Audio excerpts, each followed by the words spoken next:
Forbidden knowledge. Why the Ethiopian Orthodox Bible holds secrets. Picture a Bible unlike the one you've ever known, one that holds astounding revelations so significant that they were hidden for centuries. This Bible doesn't have the usual 66 books familiar to many Christians. It contains 88 books, including those considered too perilous or controversial by early Christian authorities. But why were these books set aside? Imagine they contained secrets about fallen angels, mysterious beings, and prophecies about the world's end, unlike anything you've heard. These texts reveal hidden knowledge of the cosmic battle of good versus evil, details of heavenly orders, and the influence of angels and demons on humanity's destiny. Today, we'll explore the Ethiopian Orthodox Bible, which holds these mysteries lost to most Christians for centuries. But why were these texts excluded? What made them so unsettling for Western church leaders? By the end of this discussion, you'll grasp the real reasons these books were deemed dangerous and what they reveal that could change your understanding of the Bible. While many Christians are familiar with the Christian Standard Bible or the King James Bible, containing 66 books, the Ethiopian Orthodox Bible includes 88 books. These aren't mere footnotes. They're sacred texts once revered, then banned from mainstream Christianity. Some were part of early Jewish and Christian traditions, cherished by communities for centuries. They include prophecies, cosmic visions, and ancient world stories found nowhere else. Early church councils, particularly after the Council of Nicaea in AD 325, found these texts too controversial, mystical, or too closely tied to Jewish traditions. Ethiopia's connection to the Bible predates European colonization and even Roman Christianity. The ancient kingdom of Aksum adopted Christianity in the 4th century AD, making Ethiopia one of the first Christian nations, long before many Western countries. The Bible, written in Guizi, an ancient Ethiopian language, became central to Ethiopian religious life. Ethiopia's biblical connection likely goes back further than Christianity itself, with roots in the story of the Queen of Sheba, who visited King Solomon in Jerusalem around the 10th century BC. Ethiopian tradition expands this story, claiming the queen and Solomon had a son, Menelik I, the first Ethiopian emperor, who brought the Ark of the Covenant to Ethiopia. For Ethiopians, this was not just history. It was a divine mission, believing Ethiopia was chosen by God to protect the Ark, linking its spiritual destiny to Israel's sacred history. Ethiopia became a spiritual stronghold, embracing Christianity early and preserving these sacred texts in its Orthodox Bible, even as they were excluded from the Western Christian canon. But why were these books left out of the Standard Bible? The reasons are as complex as they are fascinating. Some were banned for being too mystical or speculative, like the Book of Enoch, which describes celestial beings, fallen angels, and the Nephilim, giants born of humans and angels. These apocalyptic visions explore heaven and hell's secrets, sin's origins, and God's final judgment, seen as too perilous for early churches to endorse. Others were excluded for staying too close to Judaism. Books like Jubilees and Maccabees stress strict Jewish laws, conflicting with the early church's efforts to distinguish itself from Judaism, posing a threat to the new Christian identity. During the colonial era, European powers, especially Italy, targeted the Ethiopian Orthodox Bible, viewing it as a spiritual threat to European control. The Bible's unique content, spiritually linking Ethiopia to Israel and early Christianity, symbolized resistance to European religious and cultural dominance. Marginalizing the Ethiopian Bible was an attempt to suppress Ethiopian religious independence and enforce Western religious views. To understand why the Ethiopian Orthodox Bible includes so many books excluded from the standard Christian Bible, we must first explore Ethiopia's unique place in biblical and Christian history.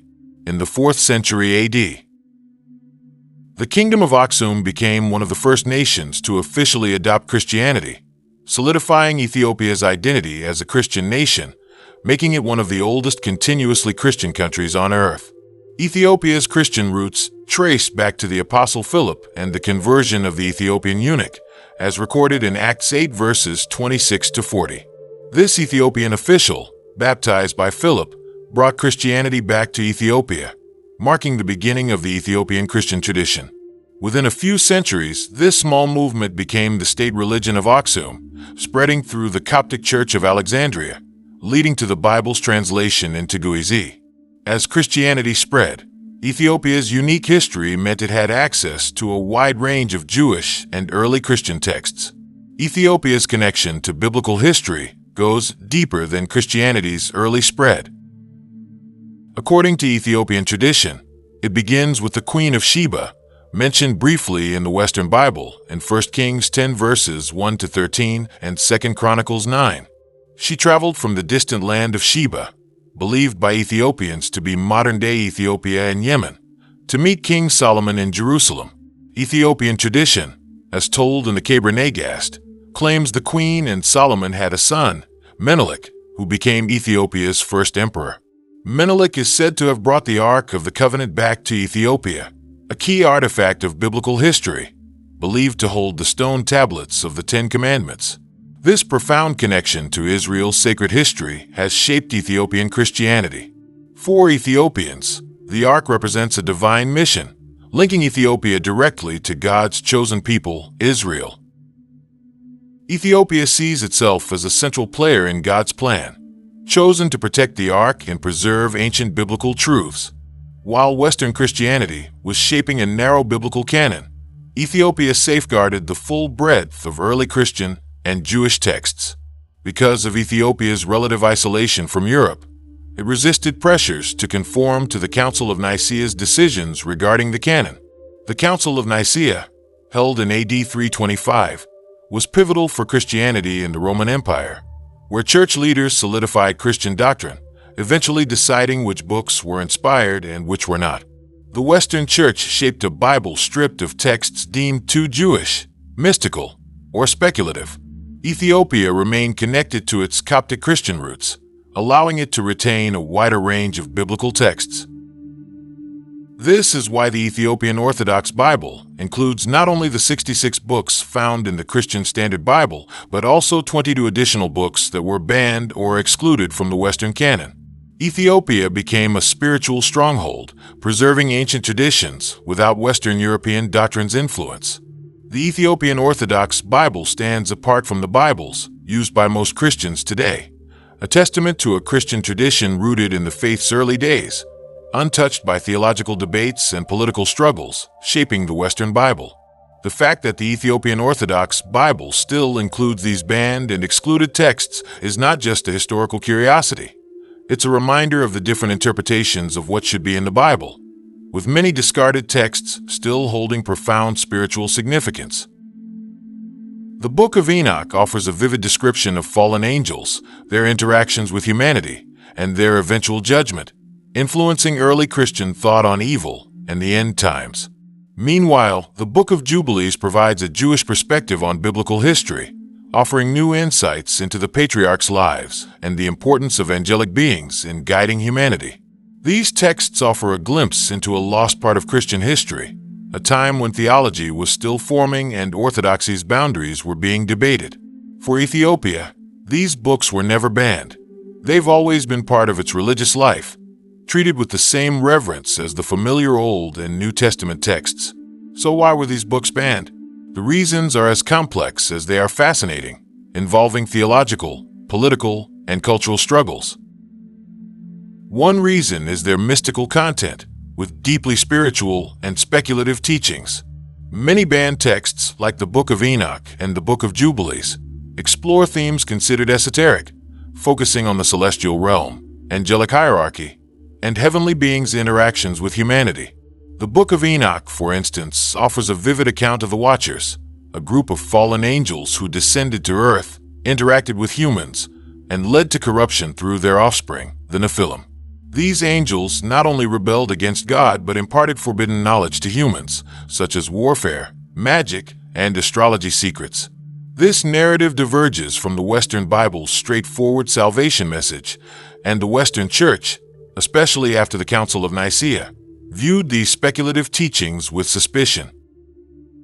They were seen as distractions from Christianity's core tenets, feared to lead believers into mystical interpretations, diverting attention from salvation's message.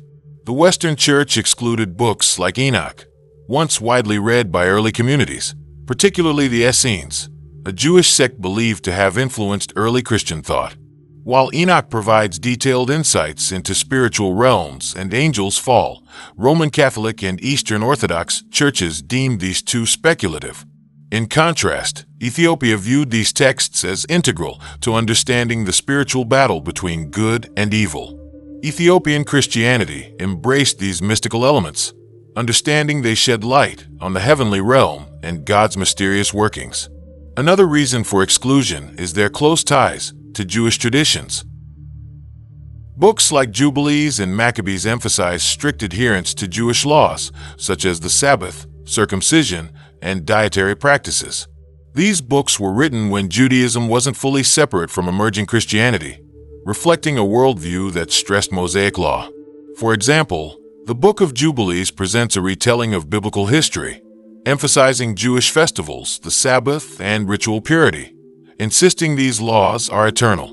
It also introduces a solar calendar, a 364-day year, claimed as God's original system for the Jewish people, contrasting the lunar calendar adopted later.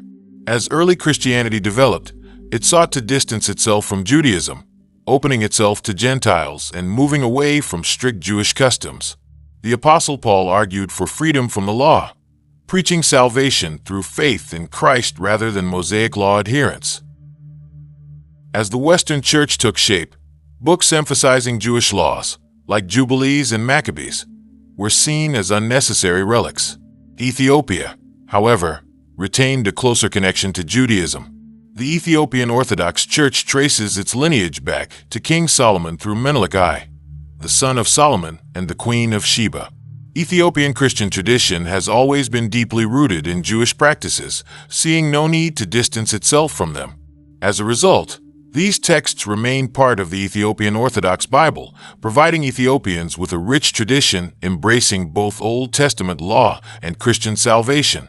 The Maccabees hold particular reverence in Ethiopia, where they serve as powerful reminders of Jewish resistance, faithfulness to God's law, and divine intervention in persecution.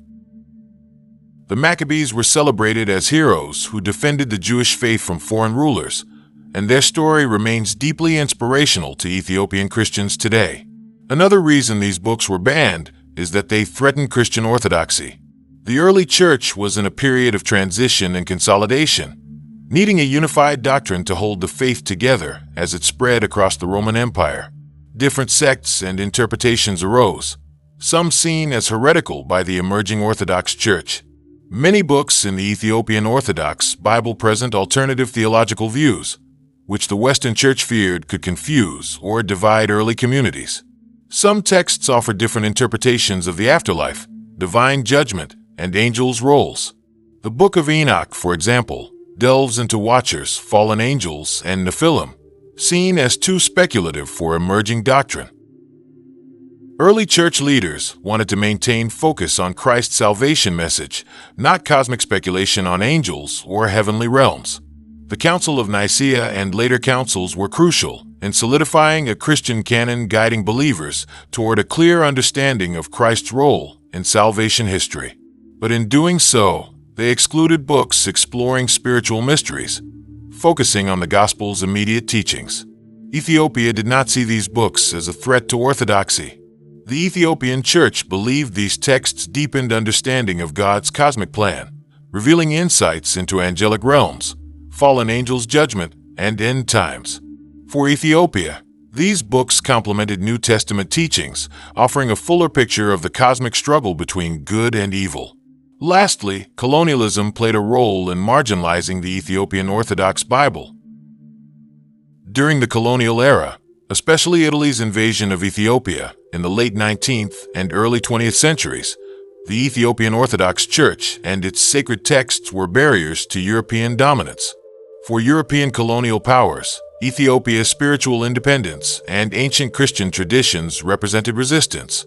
Ethiopia was not a passive colony waiting for civilization by European missionaries. It was a Christian nation with unique, ancient traditions predating much of Europe's Christian history. The Ethiopian Orthodox Bible symbolized defiance, tying Ethiopia directly to Israel and the early Christian Church, a connection spiritually powerful, yet politically inconvenient for colonizers. By marginalizing or banning the Ethiopian Bible, colonial forces sought to weaken Ethiopia's spiritual identity and enforce Western religious views. Just as Ethiopia's physical resistance to colonial rule symbolized African independence, its religious resistance through its Orthodox Bible made it a spiritual stronghold. Ethiopia's unique Bible, filled with banned books, was a threat to the Western religious order, challenging Catholicism and Protestantism's dominance. Now that we've explored why these books were banned, it's time to uncover the secrets they hold. Each text in the Ethiopian Orthodox Bible offers profound revelations about spiritual realms, ancient history, and God's divine plan. Let's delve deeper into these banned books and their insights into the unseen world, prophecies, and even the end of days. You'll see why Ethiopia preserved them and why they are more significant now than ever. Perhaps the most famous banned book, the Book of Enoch, takes us deep into the cosmic order and heavenly realms. It's not a simple vision of angels and demons. This book provides a detailed account of their rebellion, their interactions with humans, and their eventual judgment. The first section of Enoch, known as the Book of Watchers, begins with a startling revelation. 200 angels, known as the Watchers, were sent by God to oversee humanity. However, they fell from grace, becoming infatuated with human women. Led by Samayaza, they defied God's command, descended to earth, took human wives, and produced the Nephilim, violent giants described as corrupt and destructive.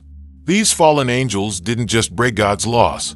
They imparted forbidden knowledge to humanity, teaching warfare, sorcery, cosmetics, and astrology, corrupting God's natural order.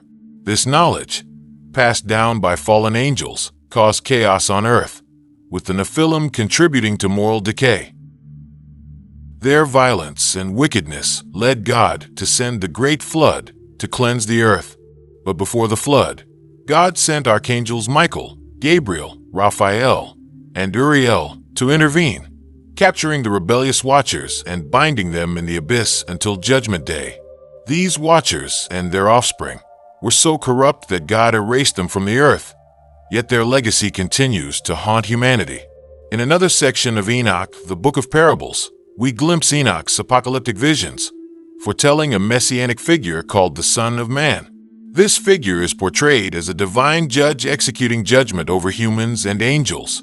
What's fascinating is how closely this Son of Man resembles Jesus Christ, referred to by the same title in the New Testament. Enoch's vision speaks of a final judgment where the wicked, including fallen angels, face fiery punishment, while the righteous inherit eternal life. This section paints a vivid picture of the cosmic battle between good and evil, where angels, demons, and humans face final judgment before God's throne. The lesser-known astronomical book section in Enoch reveals cosmic secrets. Enoch sees the divine order of stars, planets, and seasons, describing a solar calendar meant to align humanity with divine wisdom. This section describes heavenly bodies' movements controlled by angelic forces. The sun, moon, and stars don't move randomly. They follow a precise pattern established by God, enforced by His angels. The book warns that humans must follow the solar calendar, not the lunar one, to remain in sync with God's creation. The Ethiopian Orthodox Church still follows this solar calendar, a testament to its ancient roots in Enoch's revelations. Next, we turn to the Book of Jubilees, a unique retelling of biblical events from creation to the laws given at Sinai, focusing on God's universe's spiritual timeline. At its heart is the concept that time is governed by an angelic calendar. God reveals to Moses on Mount Sinai that true time isn't based on the lunar calendar later adopted by Israelites, but on a solar cycle, a 364-day year divided into Jubilee cycles of 49 years. The book emphasizes adhering to this calendar to maintain God's created order. Why does this matter? According to Jubilees, using the lunar calendar instead of the solar one leads humanity out of sync with God's plan. The Ethiopian Orthodox Church's calendar follows this solar cycle, reflecting the belief that proper timekeeping is crucial for aligning with divine order. Have we been using the wrong calendar for centuries? Is the world out of sync with God's original plan? In addition to revealing the cosmic timeline, Jubilees tells us angels guided the patriarchs long before Moses. Angels taught Adam, Noah, and Abraham how to observe Sabbaths, offer sacrifices, and follow purity laws.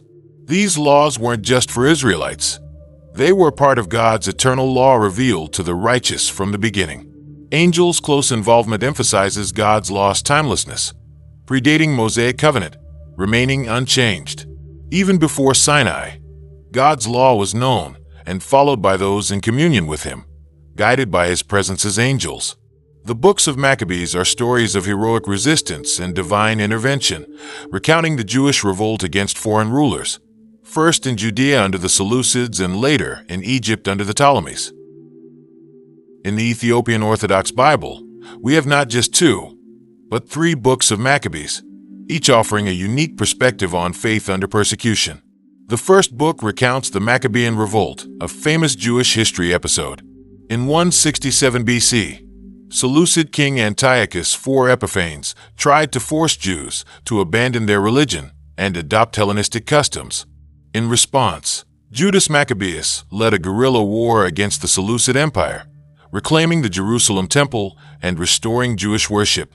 This victory is still celebrated in Hanukkah, commemorating the miraculous 8-day oil burning during the temple's rededication. The second book focuses on martyrs who gave their lives rather than abandon their faith in God. The most heart-wrenching story is of the 7 brothers and their mother, tortured for refusing to eat pork against Jewish law. Each brother faced horrific deaths, but proclaimed faith in resurrection, knowing they'd be rewarded in eternity. This book also tells of angels' visions and divine intervention in Maccabean battles, reinforcing the belief that victories were due to God's intervention. The third book takes us to Egypt, where Jews faced persecution under Ptolemy IV. The most dramatic moment comes when Ptolemy orders Jews trampled by drunken elephants. But in a miraculous turn, the elephants turn against the Egyptians, saving Jews from death. The Ascension of Isaiah is one of the most mystical and apocalyptic books in the Ethiopian Orthodox Bible. It recounts the prophet Isaiah's visionary journey through 7 heavens, witnessing the cosmic battle of good and evil and receiving a prophecy about the Messiah's descent to earth. Isaiah is taken by an angel through each heaven, encountering various ranks of angels, the fallen ones, reaching the 7th heaven, beholding God's throne. The cherubim, seraphim, and other celestial beings' descriptions offer a detailed account of heavenly hierarchy in early Christian literature. The climax of Isaiah's vision is the Messiah's descent from the 7th heaven, taking human form, living humbly, suffering death at Satan's forces' hands. The vision doesn't end there. Isaiah witnesses the Messiah's victory over Satan, resurrection, and return to heaven, exalted as ruler of all. Finally, we turn to the book of Baruch and the letter of Jeremiah, written during Babylonian exile, offering powerful reflections on sin, repentance, and idolatry's consequences. In Baruch, we find a lament over Jerusalem's destruction, coupled with heartfelt sin confession. The text emphasizes that exile wasn't just a political disaster. It resulted from Israel's disobedience to God.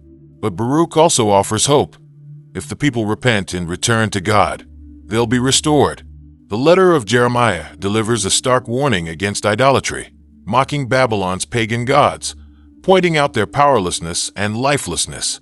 He urges exiles to remain faithful to the one true God, who alone can deliver them from suffering.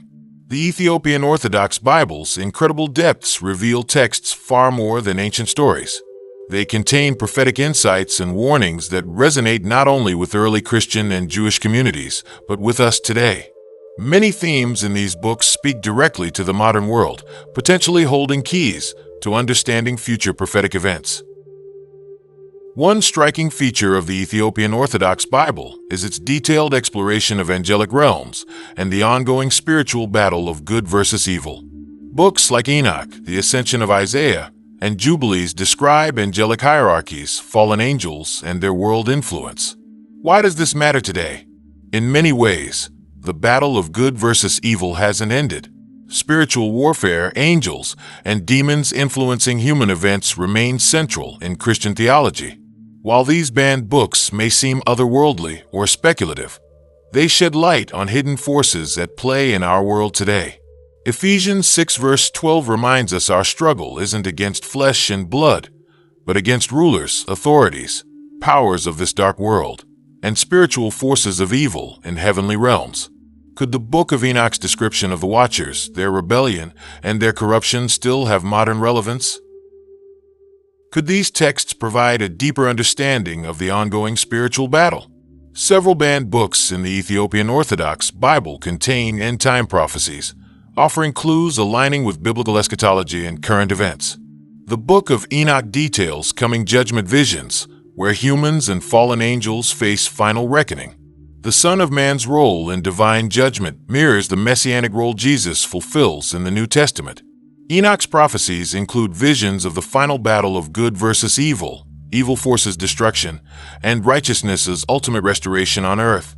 Similarly, the ascension of Isaiah gives a dramatic vision of the Messiah's journey from heavenly realms to earth, battling Satan and triumphing.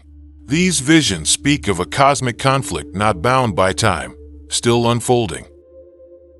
In today's world, witnessing global conflicts, natural disasters, and spiritual unrest, many ask, are we living in the end times? Could the prophecies in these banned books point us toward final human history events? Many scholars believe we're in an age where biblical prophecy is being fulfilled, and these books may offer additional insight into what's to come. Current events like wars, earthquakes, and plagues align with Enoch's end-time visions. Another critical theme in banned books, especially Jubilees, is faithfulness to God's law. While the Western Church moved away from Jewish law central to early Christianity, the Ethiopian Orthodox Church maintained close ties to these ancient traditions. The laws of the Sabbath, dietary practices, and even the solar calendar outlined in Jubilees reflect a deep commitment to keeping God's commands in their purest form. For modern believers, these texts raise important questions. Are we living in alignment with God's laws? Have we strayed too far from foundational principles given from the beginning? What would it mean to return to these practices? Jubilees insists laws given to Adam, Noah, and Abraham were not temporary, but meant to be observed forever. This raises the provocative question: should Christians today follow the same commandments given to the patriarchs? Has modern Christianity lost something by moving away from strict observance of God's law? Finally, Ethiopia's preservation of these texts goes far beyond religious tradition. It represents a profound act of spiritual defiance against forces seeking to erase these ancient truths. During the colonial period, as European powers imposed religious and political dominance over Africa, the Ethiopian Orthodox Church became a symbol of resistance. Preserving these sacred texts wasn't just religious devotion, it was a declaration of independence. Ethiopia held onto ancient biblical truths, even as the Christian world abandoned them. It suggests the Ethiopian Orthodox Bible may hold insights meant to be protected for this moment in history. As the world faces unprecedented challenges, perhaps it's time for these hidden texts to come to light. We've explored the banned books of the Ethiopian Orthodox Bible, from Enoch's mystic visions to Isaiah's prophecies to the Maccabees' heroic resistance. Each book holds secrets and revelations, challenging our understanding of the Bible and Christian history. But these texts may be more than relics of the past. They may hold keys to understanding the future. As we face a world filled with uncertainty, spiritual unrest, and growing global conflict, it's worth asking, have we been missing something? Could these banned books help us understand the spiritual battles around us? Could they provide insight into the end times and God's ultimate plan for the world?